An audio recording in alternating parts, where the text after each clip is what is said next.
You're about to experience a message from here at South Lake Church where we engage, grow, and share. So make sure to subscribe below and keep watching together as we engage, grow, share Jesus in our community relationships. Well, I am Pastor Raw Bailey. I'm so thankful you guys are all here. We are actually concluding a sermon series called This Is Us. And what this means is we're discussing when somebody comes out to South Lake, when somebody meets a South Lake member, when someone really experiences who we are in a community, what do they themselves feel? What do they themselves get to say, like, this is who we are? And we start off talking about how we are non-judging. Now here's the thing. Every one of us is judging. This is part of who we are in us. But as we meet somebody, as we welcome them, let them know that we're not here to judge them off the bat. We're not here to look at who they are, but instead to hear who they are, to get to know them. This is us. South Lake is a group of people who come together and serve our community. If somebody finds out that we're here to know who they are, the best way to show that we love them, the best way to let them know they experience love, is to serve them. This is us. And now today, we're going to talk about how we're about new relationships. That relationships are a key focus for us. This is us. Now this week, as I've been working through what does it mean for relationships, South Lake as a church plant has been working with a group called 5-2. This is a group that's been helping us on this journey, a group that's helped us really work through how we've gotten to this point and the excitement as we move forward. And one of the last books I had to read as part of 5-2 is called The Outward Mindset. Short book, but I can sum it up with 2 sentences. If you always think inward about yourself, stop it. Why? Because when we think inward, it's amazing how when we think we're doing better things, it actually hurts people around you, makes things crumble. So instead of inward, here's the second phrase, think outward. How do you help those around you?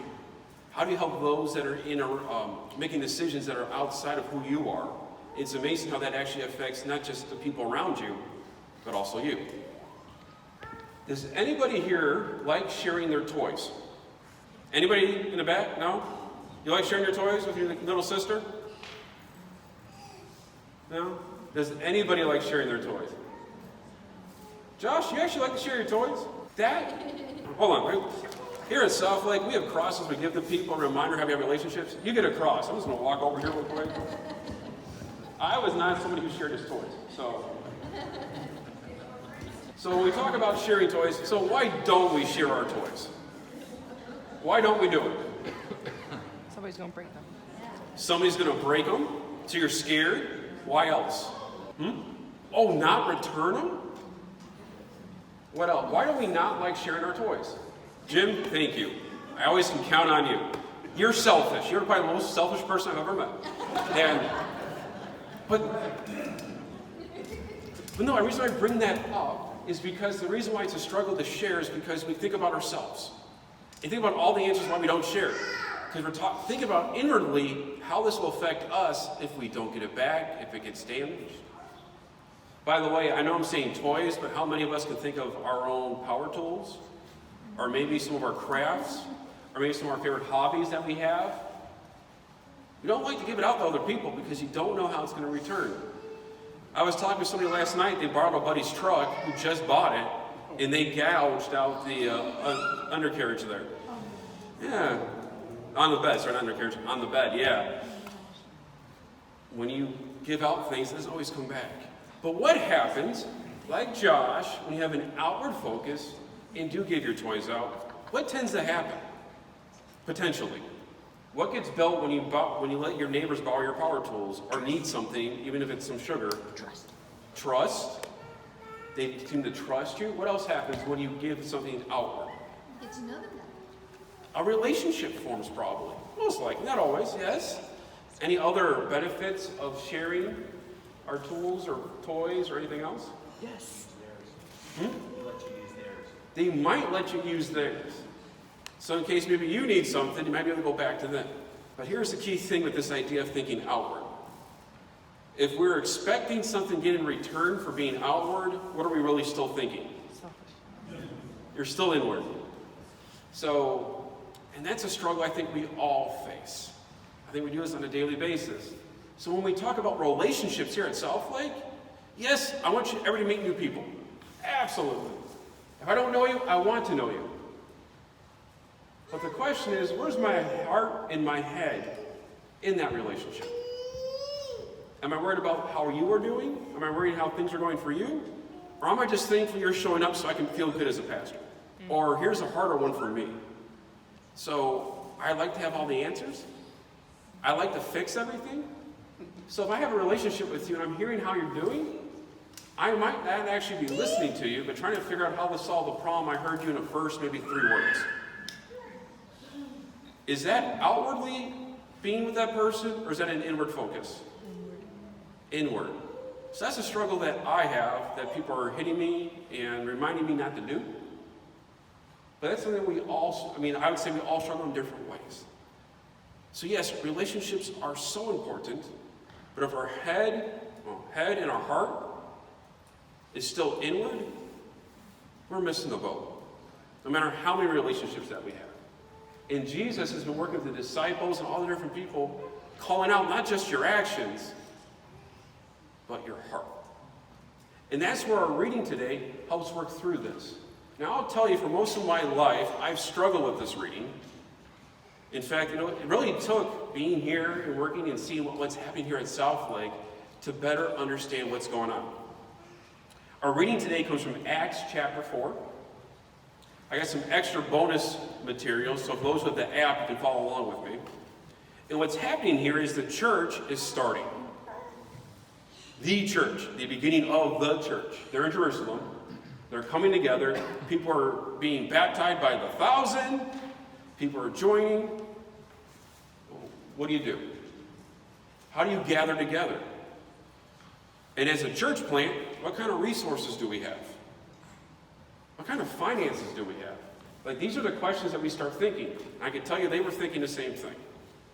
So they had a capital campaign. Probably one of the best known in the world. So I'm just going to read a little bit for you. All the believers were united in heart and mind. Funny, heart, mind, and the issues we struggle with. And they felt that what they owned was not their own. So they shared everything they had. The apostles testified powerfully to the resurrection of Jesus. God's great blessing upon them all. There were not needy, people among them, because those who own land and houses would sell them, bring the money to the apostles, and give to those in need. What did they teach and preach to people that made them so excited to give? By the way, it's funny how you're working through this whole week and then you just read that one sentence and it just hits you again. Did you pick up on there? What did they preach that made all the people in the church want to sell their land and support it? What was the message? Was it, you're going to have great blessings? If you give this amount, you get 10 times this amount? No. The resurrection of the Lord Jesus. That's it. When you preach the gospel, when you preach the good news about who Jesus is, it's amazing how it affects other people, and they gather around. It's not fancy, it's not creative, it's just hearing who Jesus is. Now, it's really cool here then. How do they respond? Well, it says that there were no needy people among them, because those who owned land, houses, would sell them, bring their money to the apostles to give to those in need. So as they're building relationships, the church realized we need to think outward. For those who are coming in, how are they being affected? How can we help them? So people would sell some of their possessions. They would sell their land to help give to the needy. Now the key thing in other verses you might have heard, it says they gave to those with what they needed. This does not mean if somebody came to the church, they got a payday. They go on a vacation because they asked for help. What they're sharing here is the church came together to figure out where were people missing actual needs and help meet those special needs. And they came together. Now this can be a hard text. I mean, I had a hard time dealing with it because I grew up in school. I grew up in America. This kind of sounds like socialism, right? That's sometimes the argument. Like, how dare the whole church bring all their money together and just give out to everybody? That's not what's happening here. The church saw a need. They found a way that, hey, God has blessed us. How can we use this for others? And made sure that people didn't have excess, but they were taken care of. That they could experience the love of Jesus. The same love about him dying for them. That's outward thinking. And because they had that kind of thinking from the get-go, this church, this group, continued to grow and blossom. We're here today because these people took time to take care of other people's needs. It's amazing how God then took care of their needs. And one of the best people, the example they give is Barnabas. Barnabas means son of encouragement. This individual will go on with Paul to be one of the top evangelists that we know of. This is someone who gave up what he had that God blessed him with. It's amazing through his life how God blessed him. Now, for those of you know people, you know yourself, when you think outward, does everybody else tend to think outward with you? No. So here's an example. I give my power tools to my neighbor because I give my power tools to Kevin. Kevin's like, awesome. Kevin doesn't return the power tools because he likes them. That's an inward focus. But now what am I out of? Power tools. Probably money because I have to buy new ones. Did I just get taken advantage of? I'd say yes. And so the danger is when we think outward, and the fear is that when we meet people who want to take advantage, there's then no reason for us to continue it. We stop giving, we stop trying to help because we see how others have this inward focus. If you have the Bible app, a few verses later, we have Ananias and Sapphira. They had inward focus. So when they gave to the church, it was about themselves. And not to spoil it, if you keep reading, you're going to find out that having that inward focus, there was dire consequences. Because in their minds, it was about them and not others in the church. The reason why I bring this up as we talk about having an outward focus, about relationships and helping others, it's not easy. We tend to go back to being inward focused. We tend not to trust others. This is a struggle. And what I want to share with you is the reason why the church could do what they did here was because God was the one to actually be the one to show that outward focus, that love. Which gets back to the original story of why do we even talk about Jesus? Why did Jesus die? When all things started, there was a community between God, Adam, and Eve, a relationship. And we talk about how sin entered the world. Another way to look at that is that when Adam and Eve were with God, they had an outward focused relationship with God.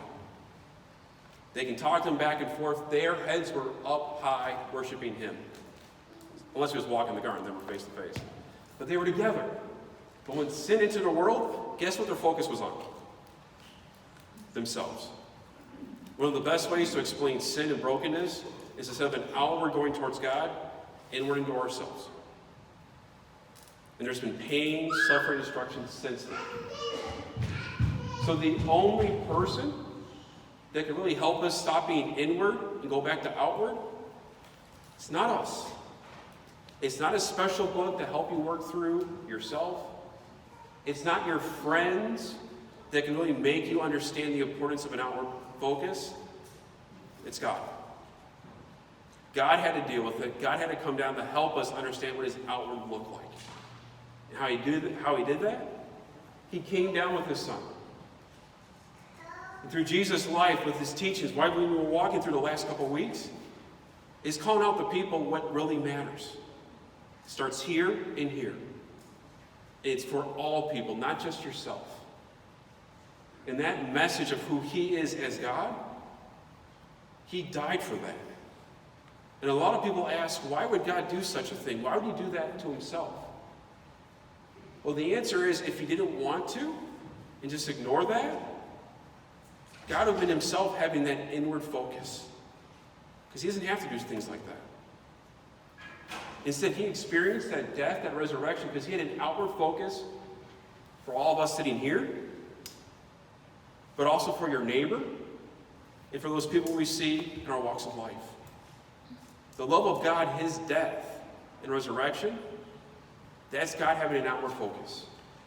So my encouragement for you and for us, just as like they preached about who Jesus was, is that we too get to share that outward relationship with others. Is that easy? No. No. We have a God who did it for us and loves us. And as we try to do this with one another, guess who's still by our side?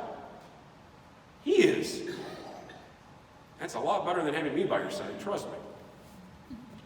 But that's what it means to help be with other people. So then how do we live this out? How do we help people experience the resurrection of Jesus? Just by getting to know them. By hearing their story first in a relationship, that means you're taking time for them. And not focusing on trying to fix their problems or trying to figure out what's going on. That's that first step in sharing this outward mindset. Now, if we can follow Josh's example and then start sharing our toys with our loved ones, that's another step. I'm not telling you right now, please give your keys to your new truck to some stranger. That's not what you're hearing today. But as we see people around us, the first way to build a relationship with them is to show that it's about them and not us. And this isn't easy. We have a God who did that for us, a God who we trust in. And as we share that with others, it's amazing how other relationships will be built. I don't know about you. This is us. Relationships together, focused not on ourselves, but those around us. Because there was a God who loved us so much that he did it for us. And that's worth sharing with everybody around us. As we're being non-judging, as we're serving, and as we have relationships. Amen.